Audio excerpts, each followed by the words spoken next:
Bismillahirrahmanirrahim. Assalamualaikum warahmatullahi wabarakatuh. Selamat siang, mahasiswa-mahasiswi semester 4 Program Studi Pendidikan Matematika dengan mata kuliah PKN dan Anti Korupsi. Dan hari ini kita akan membahas bab pertama. Nanti akan saya buatkan sampai pertemuan kelima. Hari ini adalah pertemuan kelima. Nanti akan saya kebut pembuatan videonya untuk video yang kedua atau pertemuan kedua sampai ke pertemuan kelima. Jadi nanti minggu depan kita pertemuan ke-6. Insya Allah mau UTS di pertemuan ke-7 atau 8 nanti insya Allah. Nanti akan insya Allah saya kebut, materinya tidak banyak-banyak, nanti akan saya ujikan. Ya, kita langsung saja karena kita memburu waktu. Sebelumnya saya minta maaf karena saya baru upload untuk materi pertama karena ya kemarin pertemuan pertama saya masih sakit. Untuk pertemuan kedua ternyata saya masuk dan ternyata kok diliburkan. Dan kita lembur untuk pengerjaan akreditasi. Sebetulnya maaf nih, tapi saya akan optimalkan penyampaian materi saya, guys. Oke, selanjutnya kita masuk saja dalam materi utama yaitu identitas nasional. Nah, identitas nasional pada hakikatnya identitas ini adalah ciri-ciri tanda-tanda jati diri yang menandai suatu benda ataupun orang. Cirinya ciri fisik atau ciri non fisik. Nah, identitas ada yang melekat sejak lahir, ada yang diperoleh sejak melalui tindakan. Yang sejak lahir biasanya ya itu bentuk wajah, postur wajahnya seperti apa, kontur wajahnya seperti apa, itu identitas. Terus selanjutnya pastilah ada yang memiliki ciri-ciri tersendiri, entah ada mendapatkan toh, rambutnya panjang, rambutnya lurus, rambutnya ikal, terus apa seperti itu namanya ciri-ciri fisik. Terus sumber identitas yaitu aturan sosial yang menjelaskan definisi dari tingkah laku secara hidup. Nah, sumber identitas itu biasanya melambangkan adat budaya atau kebiasaan-kebiasaan yang dibawa sejak lahir. Terus selanjutnya yaitu identitas, pengenalan atau pengakuan terhadap seseorang yang termasuk dalam suatu golongan yang dilakukan berdasarkan atas serangkaian ciri-ciri yang merupakan suatu kesatuan bulat dan menyeluruh serta menandai sehingga dapat dimasukkan dalam golongan tersebut. Nah, contohnya yaitu polisi, transgender, terus apa lagi seperti itu adalah kita. Terus selanjutnya jenis dari identitas. Identitas individu melekat pada seorang, didapat sejak lahir maupun dari proses interaksi dengan lain. Misalnya yaitu nama. Nah, itu namanya identitas, nama lengkap, terus tanggal lahir, identitas juga.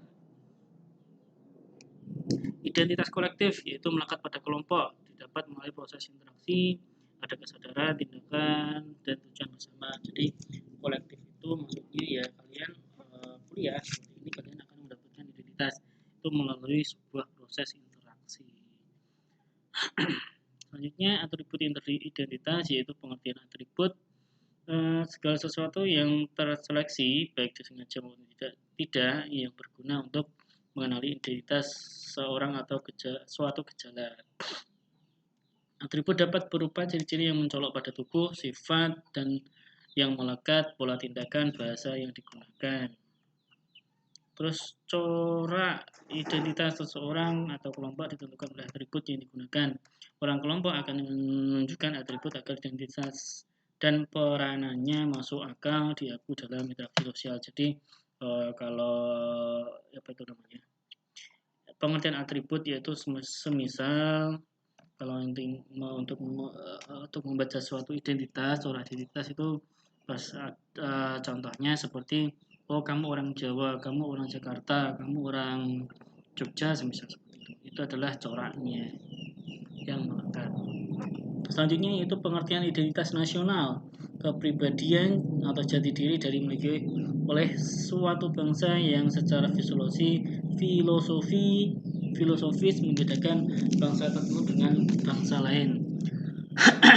Asal identitas nasional yaitu tentu saja dari agama, budayanya pastilah ya berbeda, pengalaman sejarahnya pasti berbeda antara semisal Indonesia dengan negara lain. Identitas nasional penting dalam interaksi antar bangsa, baik individu maupun kelompok negara.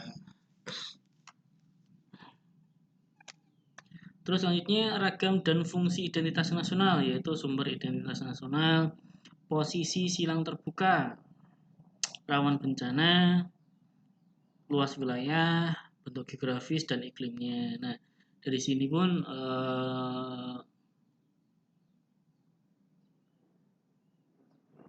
kita melihat bahwa ragam dan fungsi identitas yaitu berasal dari sumber identitas nasional. Yang pertama yaitu geografisnya, antara yang mencakup posisi silang terbuka, mencakup rawan bencana, luas wilayahnya, bentuk geografinya dan iklimnya.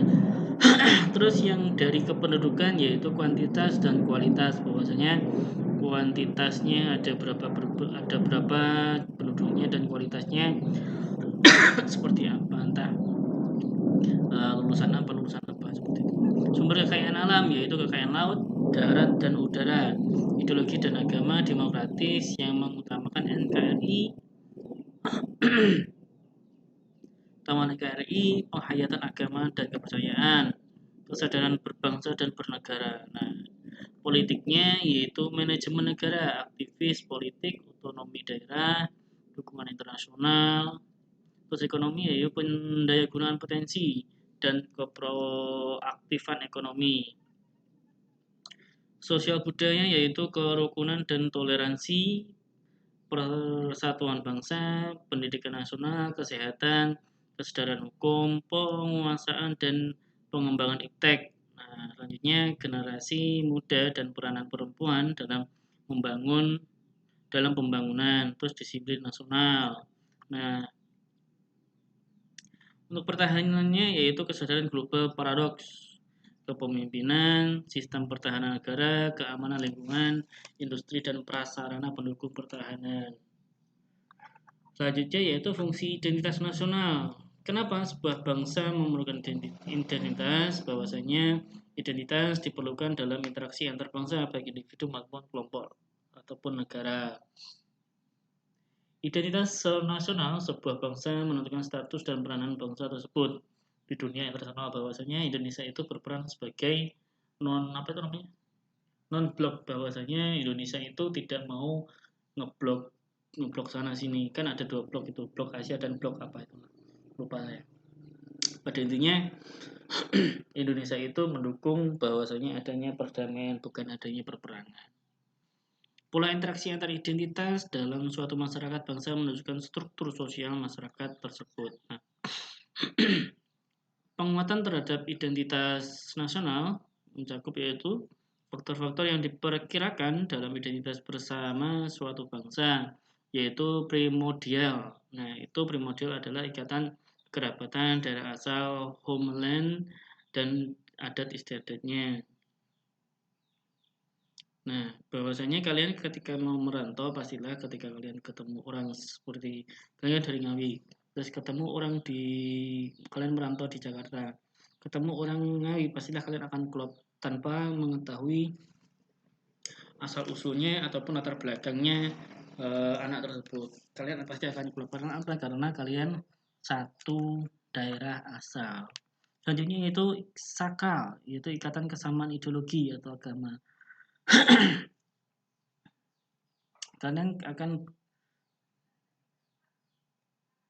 terus selanjutnya yaitu tokoh dipersatukan oleh sosok pemimpin Mahatma Gandhi, Nelson Mandela, Soekarno, bahwasanya kita dipersatukan oleh Insinyur Soekarno untuk menjadi bangsa Indonesia.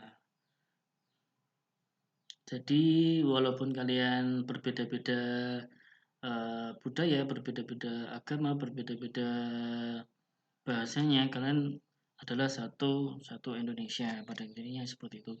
Dan ini adalah adanya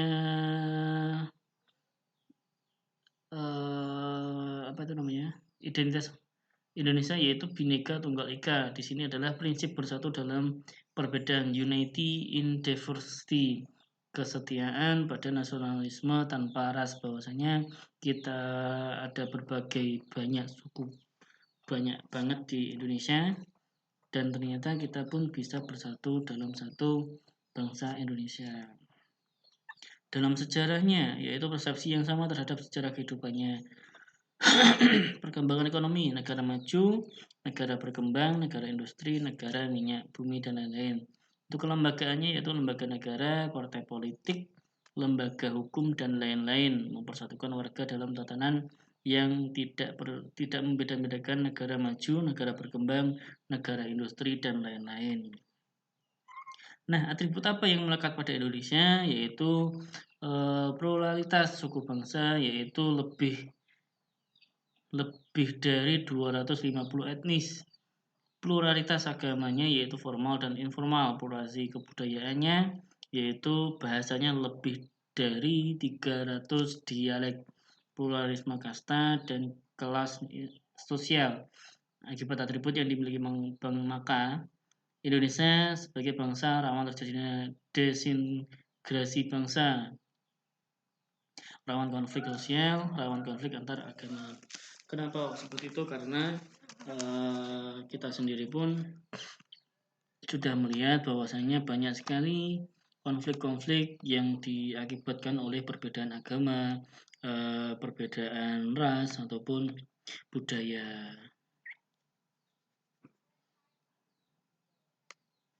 Namun untung saja kita hidup di Indonesia adalah negara demokrasi di mana untuk beragama, untuk kepentingan suku bangsa itu diutamakan.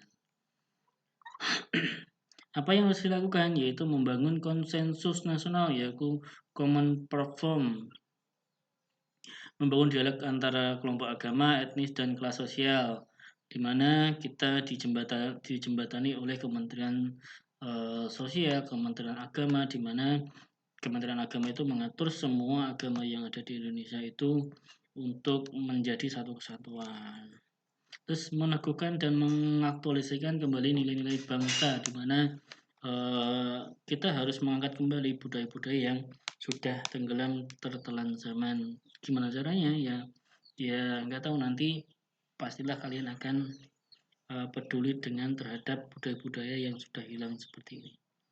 Meningkatkan rasa nasionalisme dan patriotisme, caranya bagaimana? Ya cukuplah kalian untuk mematuhi apa aturan yang ada di yang telah dikeluarkan oleh pemerintah. Jangan selain menjadi anti nasional atau anti pemerintah. Patuhi saja, kalian tetap belajar dan jangan ikut-ikutan blok sana, blok sini, nggak usah. Selanjutnya yaitu nasional dan patriotisme. Nasional adalah suatu paham yang menganggap bahwa kesetiaan tertinggi atas setiap pribadi individu harus didasarkan pada negara kebangsaan. Sedangkan dalam kamus politik, nasional adalah perasaan atas dasar kesamaan asal-usul, rasa kekeluargaan, rasa memiliki hubungan-hubungan yang lebih erat dengan kelompok orang daripada dengan orang-orang lain, dan mempunyai perasaan berbeda di bawah satu kekuasaan. Nasionalisme diperkuat oleh adanya tradisi-tradisi, adat istiadat, dongeng-dongeng, dan mitos-mitos serta semangat kebangsaan. Menurut Stanley Penn, sebagai dikutip oleh Nurkolis Majid, menyatakan bahwa dalam mendefinisikan istilah nasionalisme, setidaknya ada 4 elemen, yaitu semangat ketaatan kepada suatu bangsa, semacam patriotisme. Dalam aplikasinya menunjukkan kepada kecondongan untuk mengutamakan kepentingan bangsa sendiri, khususnya jika kepentingan bangsa itu berlawanan dengan kepentingan bangsa lain. Sikap yang melihat amat pentingnya penonjolan ciri khusus suatu bangsa, karena itu doktrin memandang perlunya kebudayaan bangsa dipertahankan. Seperti halnya kalau di Jepang dari dulu sampai sekarang tidak berubah, sampai di di animenya itu masih banyak sekali yang menggambarkan adat istiadat Jepang, di mana itu adalah salah satu promosi dari kebudayaan Jepang. Sampai-sampai yaitu yang kayak Naruto, kayak anime-anime lainnya itu masih memakai atau menonjolkan budaya-budaya Jepang seperti gaya berpakaiannya, gaya makanannya, terus sopan santunnya itu masih ada di dalam animenya. Terus selanjutnya yaitu nasionalisme adalah teori politik atau teori antropologi yang menekankan bahwa umat manusia secara alami terbagi-bagi menjadi berbagai bangsa dan bahwa ada kriteria yang jelas untuk mengenali suatu bangsa beserta para anggota bangsa itu.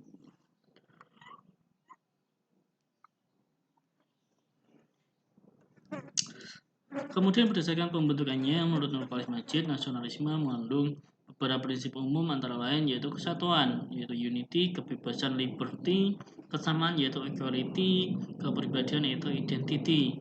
Terus selanjutnya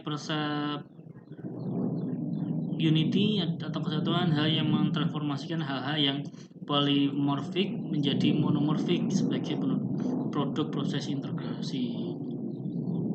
Kebebasan yaitu khususnya bagi negara-negara jajahan yang memperjuangkan kebebasan dari kolonialisme, yaitu seperti halnya yaitu Indonesia sudah dijajah selama 350 tahun dan akhirnya merdeka pada tanggal 17 Agustus 45 yang dikemudiankan oleh I.R. Soekarno. Selanjutnya yaitu kesamaan sebagai bagian implisit dari masyarakat demokratis yang merupakan antitesis dari masyarakat kolonial yang diskriminatif dan otoriter, kepribadian hal yang lenyap karena negasi kaum kolonial. Prestasi umat diperlukan untuk menjadi sumber inspirasi dan kebanggaan bagi warga negara. Selanjutnya, sebelum paham nasionalisme muncul, telah ada paham kosmopolis, yakni paham yang mengajarkan bahwa manusia bukan warga suatu negara, tetapi warga dunia. Tanah air setiap manusia adalah dunia seluruhnya. Sebagai bukti misalnya terjemah pada Imperium Romawi yang berdiri tidak berdasarkan atas bangsa Romawi, tetapi atas keperkasaan tentara Romawi dan hukum Romawi yang meliputi hampir seluruh bangsa pada waktu itu. Kemudian beriringan dengan kemajuan zaman dan dinamika kebangsaan melalui fase reformasi dan pencerahan, perlahan tapi pasti paham kosmopolis memudar dan memulai digantikan oleh paham nasionalisme. Sehingga realitasnya sejarah menunjukkan sejak akhir abad ke-18 sampai abad ke-20 paham nasionalisme sudah dianut oleh hampir seluruh negara di dunia. Jadi pada bangsa Romawi tidak ada yang namanya kebangsaan, yang ada hanyalah bangsa seluruh dunia.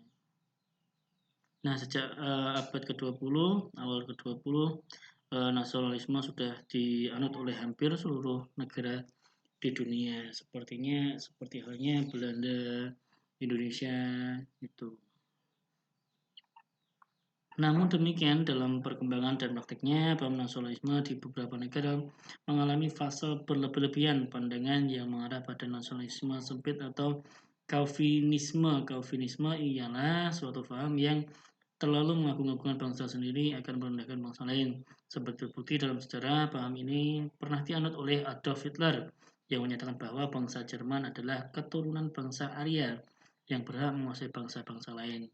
Benito Mussolini mengklaim bahwa bangsa Italia adalah pewaris sah dari Imperium Romawi dan bangsa Jepang mengklaim bahwa mereka merupakan keturunan Dewa Matahari. Menurut Santoso, melemahnya semangat nasionalis Indonesia disebabkan oleh beberapa permasalahan antara lain kualitas SDM masih rendah, militansi bangsa mendekati titik kritis, jati diri bangsa Indonesia yang sudah luhur. Strategi apa yang harus dilakukan yaitu meningkatkan kualitas kepemimpinan. Jadi semua organisasi itu tergantung pada orang yang memimpinnya, merevitalisasi atau mereaktualisasi nasionalisme, meningkatkan militansi bangsa, meneguhkan jati diri bangsa sesuai dengan nilai-nilai luhur bangsa. Selanjutnya yang tidak kalah pentingnya yang perlu dilakukan adalah meneguhkan dan mengaktualisasikan kembali nilai-nilai budaya bangsa yang diyakini mampu meningkatkan semangat kebangsaan dan mentranslisir nilai-nilai budaya yang kurang mendukung semangat kebangsaan. Jadi kalian yang anak muda masih panjang ke masa depannya, kemungkinan apa yang akan terjadi masih banyak sekali. Sekarang tingkatkanlah nasionalisme kalian dengan cara belajar dan selalu terus mencoba, dan mencoba. Jangan stuck kalau kalian saat ini libur. Jangan manfaatkan untuk foya-foya, terus dimanfaatkan untuk dolan, dimanfaatkan untuk jalan-jalan. Jangan, manfaatkanlah waktu-waktu kalian untuk mencoba hal-hal yang baru, entah itu kalian belajar berniaga, belajar tentang uh, teknologi, software atau apa, silakan. Manfaatkanlah waktu selama ini. Kita sudah libur mulai mulai bulan bulan apa itu kemarin? September, Oktober, sampai sekarang sudah berapa bulan? Lama banget. Dan nanti yang diharapkan setelah kalian masuk akan ada input-input baru dari pengalaman-pengalaman kalian yang sudah kalian lalui. Mungkin itu saja yang bisa saya sampaikan untuk materi pertama ini. Nanti saya akan buatkan video untuk materi kedua, ketiga, dan keempat, dan kelima. Oke. Terima kasih atas perhatiannya. Saya cukupkan untuk hari ini. Jaga selalu kesehatan kalian. Saya akhiri. Wassalamualaikum warahmatullahi wabarakatuh.